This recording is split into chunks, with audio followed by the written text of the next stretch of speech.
Assalamualaikum warahmatullahi wabarakatuh. Perkenalkan, saya Hilda dengan NIM N01420015. Di sini saya sebagai mahasiswa Universitas Hasanuddin pada program studi profesi apoteker. Baiklah, di sini saya akan menjelaskan tentang pasien dengan gangguan fungsi hati.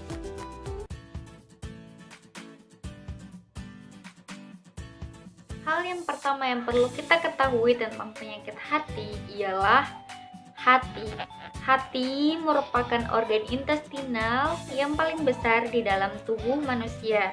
Di dalam hati terjadi pengaturan metabolisme tubuh yang sangat kompleks dan proses-proses penting lainnya yang penting bagi tubuh manusia. Gangguan hati seringkali dikaitkan dengan penyakit hati.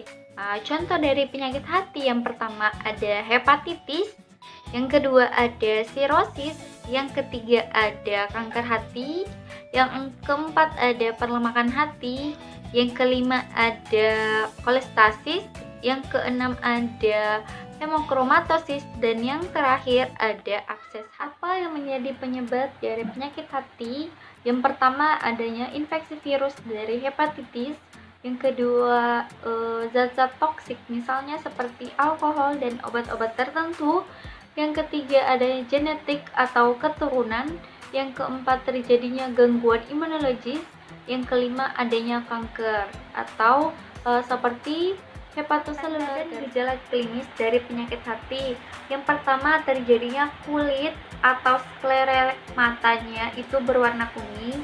Kemudian badannya terasa lemah atau lelah, kemudian terjadinya gangguan pengecapan dan penghiduan, terjadinya gangguan mental, merasa gangguan pada nyeri abdomen dan tungkai dan abdomennya juga membengkak, gejala-gejala yang menyerupai flu seperti demam dan nyeri pada seluruh tubuh.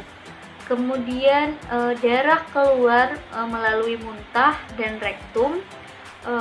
Kemudian terjadinya kehilangan penyakit hati itu ada 4. Yang pertama ada terapi tanpa obat atau terapi non farmakologi. Yang kedua ada terapi farmakologi. Yang ketiga ada terapi vaksinasi. Yang keempat ada terapi transplantasi hati. Terapi non-farmakologi bisa dilakukan dengan cara diet seimbang. Tujuannya untuk menghindari kerusakan tubuh yang permanen, kemudian meningkatkan kemampuan regenerasi jaringan tubuh. Yang ketiga, memperhatikan simpanan nutrisi dalam tubuh. Kemudian selain itu bisa dilakukan dengan beristirahat bila merasa lelah. Kemudian menghindari minuman yang beralkohol. Terapi farmakologi bisa dilakukan menggunakan obat-obat golongan yang pertama ada aminoglikosida, yang kedua ada anti amoeba, yang ketiga ada anti malaria, yang keempat ada antivirus, yang kelima ada diuretik, yang keenam ada kolagogun dan hepatic protector, dan yang terakhir adalah multivitamin dan mineral. Untuk penggunaannya harus dikonsultasikan terlebih dahulu ke dokter pada pengguna gangguan. Kemudian ada yang ketiga, terapi vaksinasi yang bertujuan untuk melawan virus dan dapat mencegah terulangnya hepatitis B setelah transplantasi hati.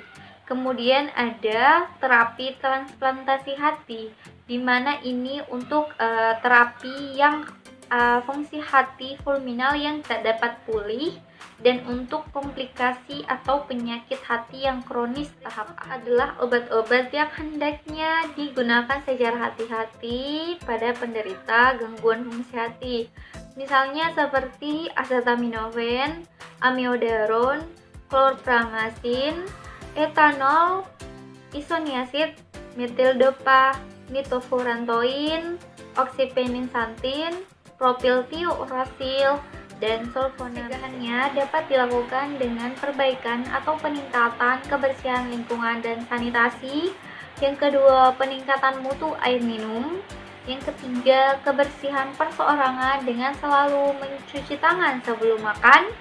Yang keempat, menggunakan sarung tangan, masker, dan penutup badan pada saat menangani material yang menular atau terkontaminasi.